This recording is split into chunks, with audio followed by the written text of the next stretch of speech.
He's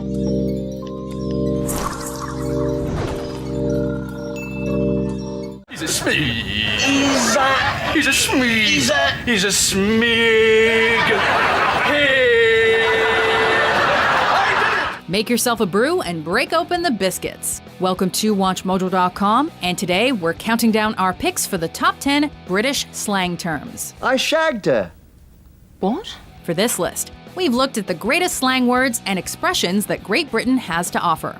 It's shite being Scottish. We're not so interested in the Queen's English today, more the weird, wonderful, and witty colloquialisms that litter everyday speech on the British Isles, even those that are a wee bit naughty. I'm the bloody Queen, mate. Basically, I rule. We're excluding any terms or phrases that are also synonymous with other countries, such as the English/Australian term for a friend, mate. Well then, g'day, mate. Let's put another shrimp on the barbie. Number 10, dodgy. Well, this is dodgy, mate. That kid's talking about murder. He's talking shit. Now just get down to Brighton and finish the job. Ever get the feeling that something's not quite right? That something feels dodgy. When you've bought a winning lottery ticket, but you got it off a guy on the street, that ticket's probably dodgy. €1 a ticket. I put on the tickets €5,000 first prize. I tell the people if they win, I'll call them. Then nobody wins. Except us. It's foolproof. Fake IDs are definitely dodgy. You look like a future pedophile in this picture, number one. Number two, it doesn't even have a first name. It just says McLovin. And if you dress like a gangster and you spend your free time in the parking lot, you look just a little bit dodgy.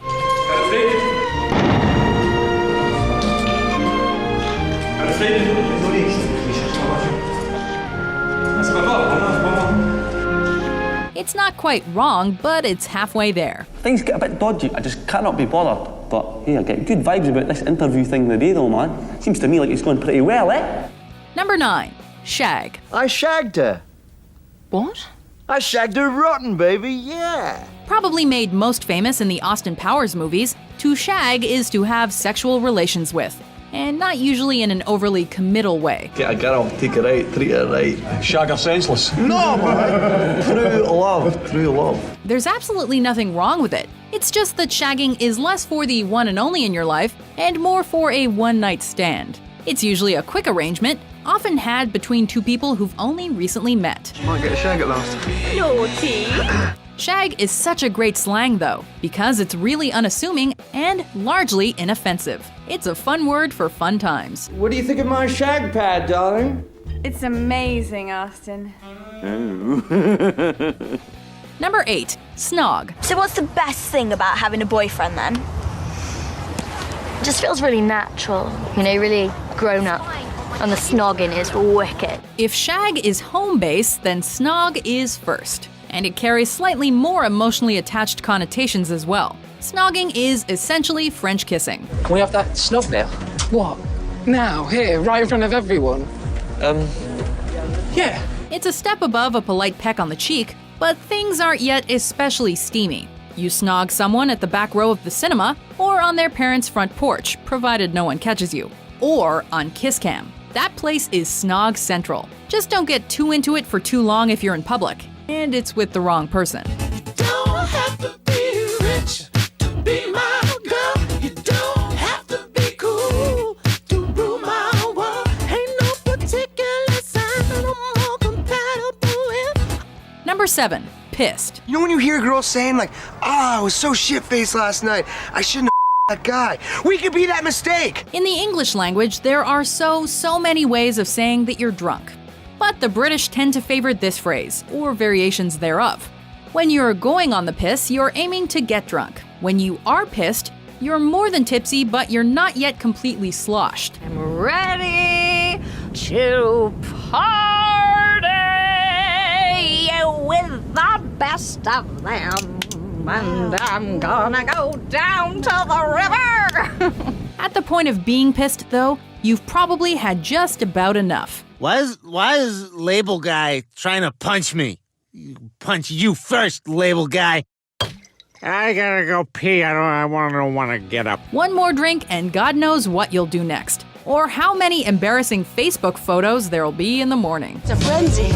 We started a frenzy. You're covered in nuts. You're having a bad dream. Number 6. Rubbish.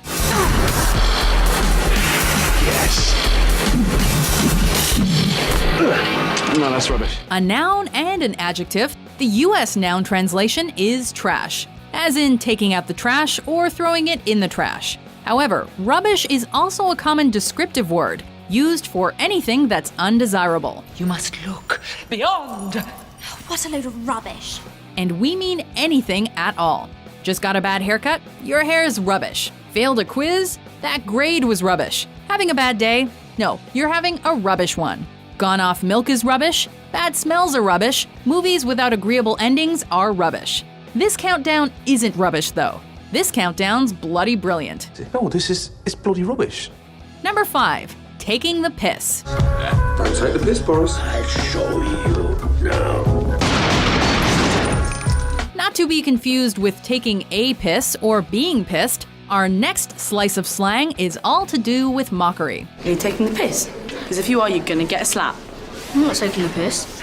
I don't even know how to take the piss. If you're taking the piss, then you're mocking and or ridiculing someone else. Tonight's winner is the most extraordinary person I have ever met. Our winner, Barry. If you're having the piss taken out of you, then you're being mocked yourself. Got that? Hey, Greg, why don't you go piss your pants again? That was like 8 years ago, asshole. People don't forget. It only gets really tricky if you're ever mocking somebody else whilst they're drunkenly urinating, because then you'd be taking the piss of them taking a piss pissed. And that's both weird and really confusing. Nice pubes. Thanks. Number 4. Bollocks. Bollocks. Bollocks is a handy word. Another word with multi-meanings. First and foremost, the bollocks are a crude name for certain parts of the male anatomy. Hurry up, Bridge! We're freezing our bollocks off out here. You can be kicked in them, for instance, and it will hurt. Grow those back. Secondly, it's an exclamation for whenever anything goes wrong. As in, oh bollocks, I forgot to do the laundry. Or, oh bollocks, I thought it was Saturday. Bollocks! Bollocks! Bollocks!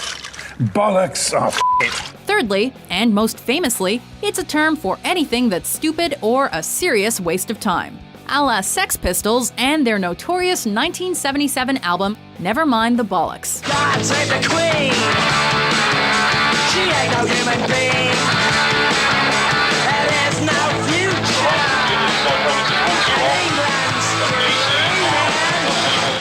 Number 3. Brilliant. Oh, hello, Simon. Your parents asked me to check if you're okay.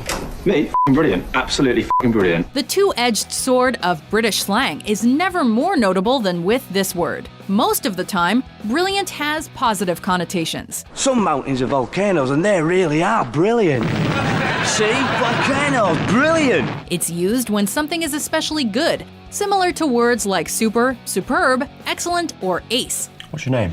Amelia Pond. Oh, that's a brilliant name. However, sometimes it's used sarcastically, in a situation that's the exact opposite of good. Popular British sitcom The In-Betweeners championed this alternative use, alongside tradition, as a way of expressing the character's, at times, extreme exasperation. Chasing men around a field with your top off? What could be more gay than that? You? Brilliant. Number 2. Knackered.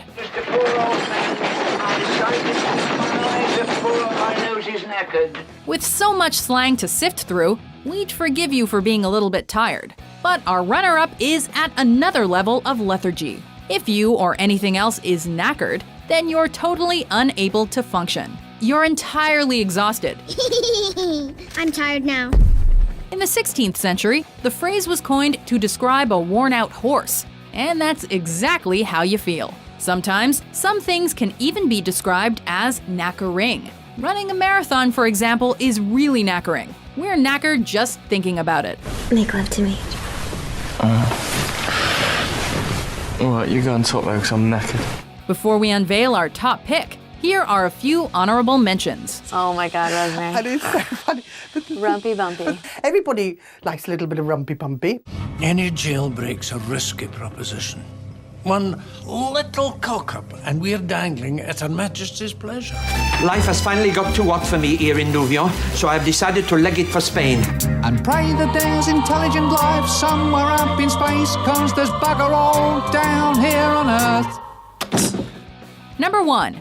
Wanker. Wanker. You're the wanker, mate, if anyone is. A mild to moderate swear word synonymous with the Brits. Wanker wins today's list, but you'd rather not be called one all the same. Slow down a minute, Si. Bus wankers! Literally speaking, a wanker should translate as one who wanks or masturbates. However, when you call someone a wanker, you're very rarely alluding to their solo sex habits. You okay? It's just a film! It's just a normal film! Go on, get changed, get out! It's more just a general perennial insult. And Dave? I've got a 6. Okay, what's yours, Dave? Wanker is heard especially at the soccer pitch, which of course is called football in the UK, where the poor referee will almost always be one.